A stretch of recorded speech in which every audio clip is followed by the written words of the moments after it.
వీక్షకులందరికీ నమస్కారం. మార్చి నెలలో ద్వాదశ రాశుల వారికి ఏ విధమైనటువంటి ఫలితాలు కలగబోతున్నాయో ఈ వీడియో ద్వారా తెలుసుకునేటువంటి ప్రయత్నం చేద్దాం.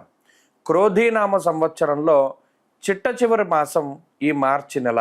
ఈ పాల్గొన మాసంలో గ్రహ సంపత్తిని గనక మనం పరిశీలనం చేస్తే గురుడు వృషభ రాశి యందు సంచారం చేస్తూ ఉన్నారు. మిథునమందు కుజుని యొక్క సంచారము కొనసాగుతూ ఉన్నది. కన్యారాశి యందు కేతుగ్రహం సంచారాన్ని ఆయన కొనసాగిస్తూ ఉన్నారు.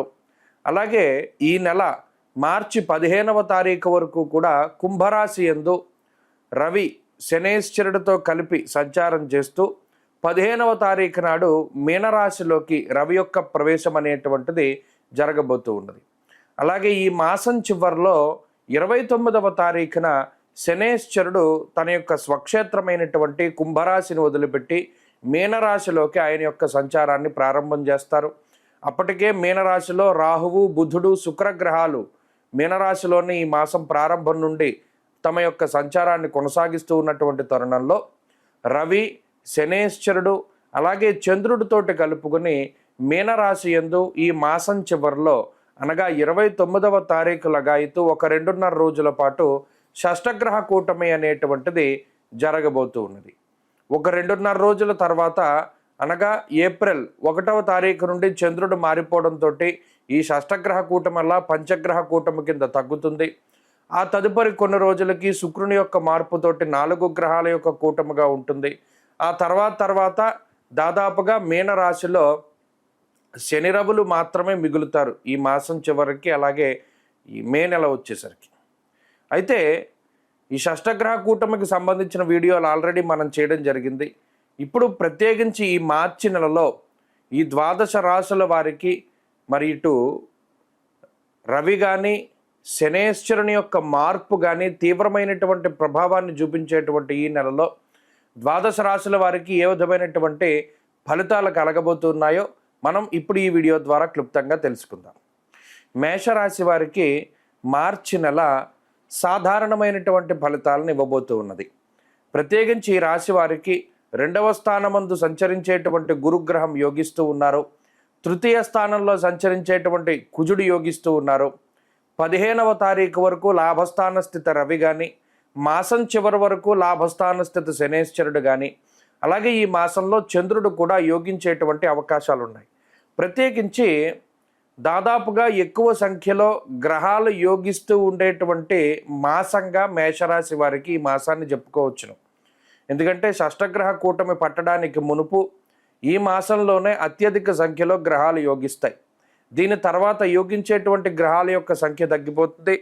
అలాగే 2.5 సంవత్సరాలుగా యోగిస్తూ ఉన్నటువంటి శనేశ్వరుని యొక్క స్థితిలో కూడా మార్పు వచ్చి ఈ నెల చివరి నుండే ఏలినాటి శని అనేటువంటిది ఈ రాశి వారికి ప్రారంభమవుతుంది. మరి ఏలినాటి శని ప్రారంభమయ్యేటువంటి ముందు ఉండేటువంటి మాసం కాబట్టి ఇది చాలా కీలకమైనటువంటి మాసంగా మనం చెప్పుకోవాలి. ఎందుకంటే ఇన్ని సంఖ్యలో గ్రహాలు యోగిస్తూ ఉన్నప్పుడు ఈ నెలలోనే క్రియాశీలకమైనటువంటి పనులన్నీ కూడా పూర్తి చేసుకోవాలి. అనగా ఏదైనా మీరు ఉద్యోగానికి సంబంధించినటువంటి విషయాలు కానీ, వ్యాపారానికి సంబంధించినటువంటి విషయాలు కానీ, లేదా కీలకమైనటువంటి ఒప్పందాలు, వివాహాది శుభ కార్యక్రమాలు, విదేశీ ప్రయాణము, స్థానచలనము, ఇటువంటి వాటికి సంబంధించినటువంటివన్నీ కూడా కొన్ని నిర్ణయాత్మకమైనటువంటి పద్ధతుల్లోకి ముందుకు వెళుతూ ఉండాలి. అలాగే రాస్యాధిపతి అయినటువంటి కుజుడు ఈ నెలలోనే యోగిస్తూ ఉంటారు. ఈ నెల తర్వాత దాదాపుగా 4-5 నెలల పాటు కుజుని యొక్క అనుకూలత అనేటువంటిది ఈ రాశి వారికి ఉండదు. అందువల్ల ఏదైనా సాహసోపేతమైనటువంటి నిర్ణయాలు తీసుకోవాలి అన్నా, లేదు భూపరమైనటువంటి లావాదేవీల్లో ముందుకు వెళ్ళాలి అన్నా, గృహముల తాలూకు అమ్మకాలు కొనుగోలు, స్థలాలు అమ్మకాలు కొనుగోలు, ఇటువంటి వాటికి ముందుకు వెళ్ళాలి అన్నా కూడా ఈ మాసమే మేషరాశి వారికి చాలా మంచిది. అలాగే ఈ మాసమందే వంశపారంపర్య ఆస్తిపాస్తులకి సంబంధించినటువంటి విషయాలు, తోబుట్టువులకి సంబంధించినటువంటి విషయాలు, మరీ ముఖ్యంగా పిత్రార్జితాన్ని అనుభవించడానికి సంబంధించినటువంటి విషయాలు ఇవన్నీ కూడా ప్రభావితం చెందబోతూ ఉన్నాయి. అంతేగాక లాభస్థానస్థిత రవి శనేశ్వరులు ఎంతసేపు కూడా శుభ కార్యక్రమాలు చేయడానికి అవకాశాన్ని కల్పిస్తూ ఉంటారు. మరీ ముఖ్యంగా విదేశీయానానికి సంబంధించినటువంటి విషయాలలో ఎక్కువ ప్రోత్సాహకాలను కల్పిస్తూ ఉంటారు. విదేశీ నివాసము, అలాగే విదేశాలలో ఏదైనా గుర్తింపుకి సంబంధించినటువంటి అక్కడ స్థిర నివాసానికి సంబంధించినటువంటి గుర్తింపు కార్డులు ఇత్యాది విషయాల్లో కూడా ఈ గ్రహస్థితి చాలా వరకు ఉపయోగపడుతూ ఉంటుంది. అలాగే విద్యకి సంబంధించినటువంటి అవకాశాలు మెరుగుపడతాయి. ఏకాగ్రత చాలా ఎక్కువగా ఉంటుంది. మరీ ముఖ్యంగా విదేశాల్లో చదువుకోవాలి అనేటువంటి వారి సంకల్పం నెరవేరడానికి కూడా అవకాశం ఉంటుంది. ఇక వ్యయస్థాన స్థిత రాహువు కానీ, బుధుడు కానీ, శుక్రుడు కానీ ఇందాక చెప్పుకున్నట్టు శుభమూలకంగా ధనాన్ని ఖర్చు పెట్టడానికి, శుభ కార్యక్రమాల రీత్యా, దైవిక కార్యక్రమాల రీత్యా, తీర్థయాత్రల రీత్యా ధనాన్ని ఖర్చు పెట్టడానికి అవకాశాలను కల్పిస్తూ ఉంటారు.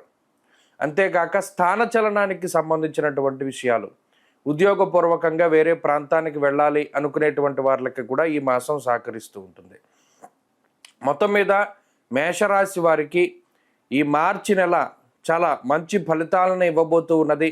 ఏలినాటి శని పట్టుకోవడానికి ముందు మాసము చాలా అద్భుతమైనటువంటి మాసంగా ఉంటుంది. అటు ఆర్థిక పరిస్థితులు కానీ, ఆరోగ్యపరమైనటువంటి పరిస్థితులు కానీ, కుటుంబ నేపథ్యము కానీ, సంతానానికి సంబంధించినటువంటి విషయాలు కానీ ఇవన్నీ కూడా సానుకూలంగా ఉండడానికి అవకాశం అధికంగా ఉంటుంది. ఈ మేషరాశి వారు ఈ మాసంలో మరిన్ని అనుకూలమైనటువంటి ఫలితాలని సాధించడానికై ఎక్కువగా సూర్యారాధన చేస్తూ ఉండడం చెప్పదగినటువంటి సూచన. ప్రతినిత్యం ఆదిత్య హృదయ స్తోత్ర పారాయణ మంచి ఫలితాన్ని ఇస్తుంది.